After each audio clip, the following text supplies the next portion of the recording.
Good day, everyone. We are the Group 5, and the members are Cadet Duran Scobie, Cadet Escasulatan Harvey, and Cadet Justin Ginancios. And we are assigned to report about the OCIMF MEG Fort Review, mooring lines issues in the spotlight, and procedures, mooring line handling tips. Course outcome: to be able to know the revised guidance for mooring equipment with the fourth issue of Mooring Equipment Guidance, or the MEG, and to know different tips of handling mooring lines. Learning outcome.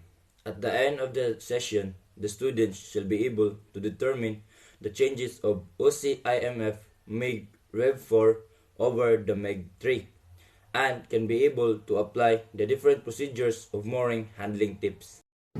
Importance of the topic.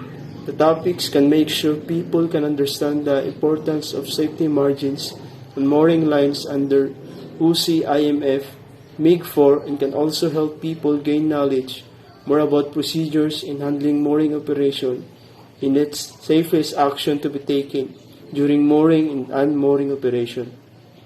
We are assigned to report about the OCIMF MEG Fort Review, mooring lines issues in the spotlight, and procedures, mooring line handling tips. So what does MEG 4th edition say for mooring equipments? So mooring a ship to a berth is common function for the maritime industry. However, incidents that harm ship and terminal personnel still occur. So this edition introduced new chapters and key changes that includes enhanced guidance for the purchasing, condition monitoring, and retirement of mooring lines and tails. It also enhanced guidance on documentation of mooring equipment. The Oil Companies International Marine Forum, or the OCIMF, has published the fourth edition of the Mooring Equipment Guidelines, or the MEG. These guidelines are considered as the state-of-the-art mooring guidelines that exist. Since the previous edition of MEG was released, there has been an increased focus on safe mooring, grown in correlation with the size and complexity of new modern vessels. OCIMF MEG4 gives an insight into mooring from start to end, covering the full mooring operations and the rope's lifetime, providing mooring guidelines for safe mooring operations. Vessels using lines in order to be secured next to dock, pier, or terminal. So the lines may be ropes, wires, or combination, sometimes ropes with tails or wire with tails.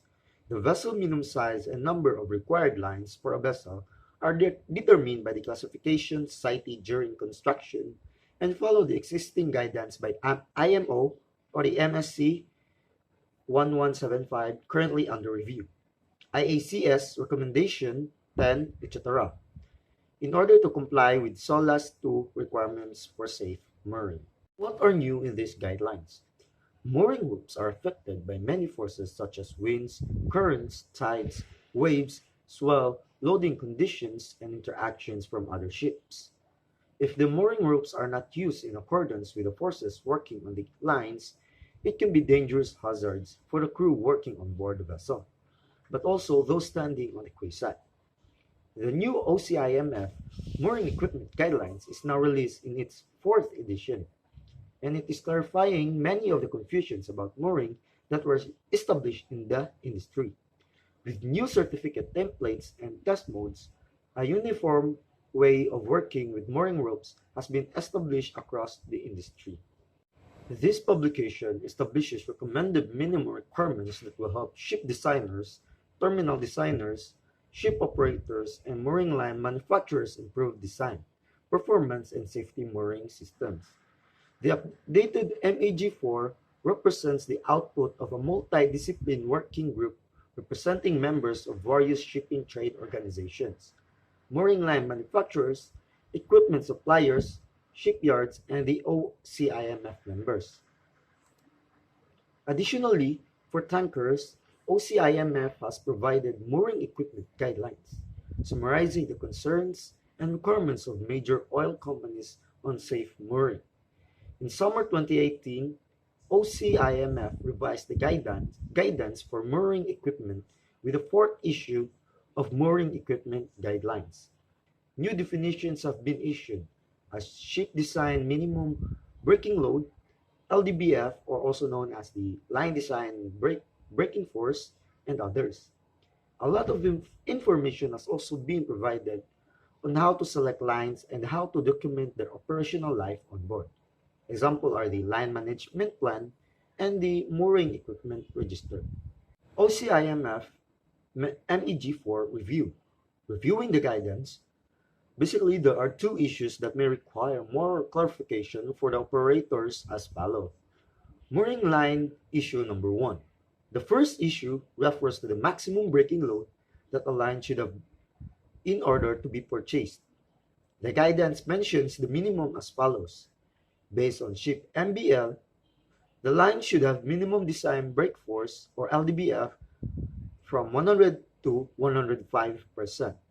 However, what if an organization wants to purchase line with more than that braking level, assuming that the guidance for equipment is as displayed? After all, even ship design MBL includes the definition minimum. For example, if the ship design MBL calculated to be 60 tons, which provides an LDBAF of 105%, is it wrong for a company to purchase lines with MBL of 70 tons, provided that the mooring equipment, which are the winches, chocks, and others, can support this force and size? And if this is not wrong, what is the maximum braking force for a line in order to be in compliance with the guidance? This is a question that probably only vetting officers on or OCIMF itself may answer. So, hello sir, I am Kadit Durens, and the next slide is all about the mooring line issue number 2. The issue refers to the retirement of a line or supportive equipment as trails and made for guidance but also considered to be industry standard. Reference is made to CL 2001 fiber rope inspection and retirement criteria and ISO 4309. Both of these guidelines include objective evidence criteria based on inspection and visible condition. These are very easy to observe by the line user. So this issue is all about our lines or our supportive trails. And the guidelines in this issue is the CL 2001 fiber rope inspection and the ISO 4309. So both of these guidelines is all about the condition of our mooring lines.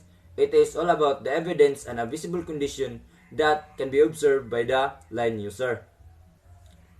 So, made for guidance for our mooring loose equipment has set a level, again related to the ship design MBL called residual strength. There is a level set to 75% of ship's design, MBL all equipment. The problem is that the procedure at measurement of the individual length of a line is a destructive procedure. This means that the subject at measurement will be destroyed. Thus, something measurement there to ensure that the result will cover all the similar equipment. So, in make for guidance, all mooring lines equipment has set level.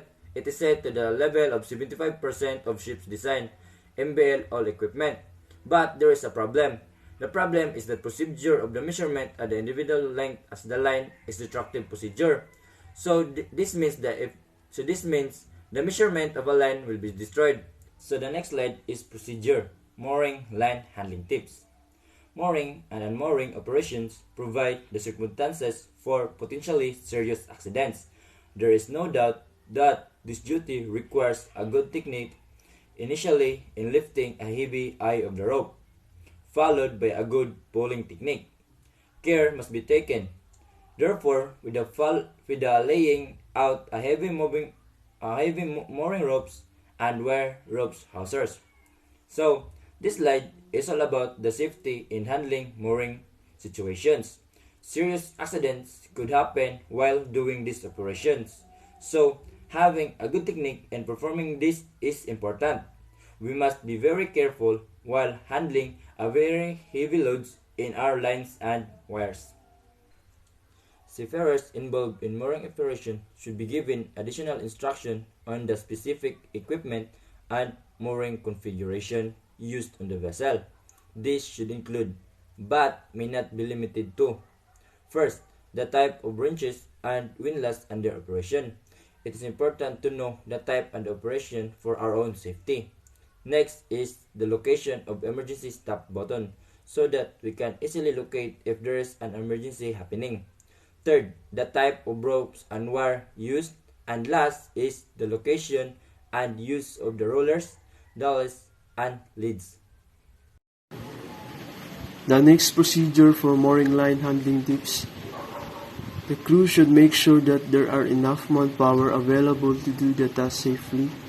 Personnel should never stand in the bight of a rope or near a rope under tension. They should treat ropes on drums and bollards with the utmost care. Next, detailed familiarization should be take place to all new joining seafarers regarding the installation, use and hazards related to permanent and loose mooring equipment based on the risk assessment. Appropriate control measures should be put in place. For the new joining seafarers, you need to familiarize about the mooring operation regarding the installation, use and hazards related to permanent and loose mooring equipment in order for them to avoid accident during the mooring operation. The following are the actions to be taken during mooring and unmooring operations.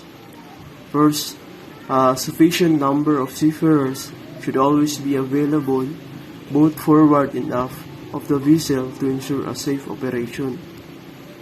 Next, a supervising officer should be in charge of each mooring party, and the suitable means of communication should be established with bridge team.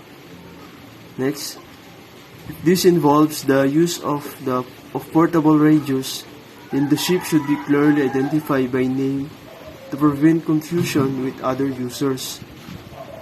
Next, the appropriate PPE should be in place for seafarers' protections. So the example for the PPE are safety helmet, safety shoes, and gloves, etc.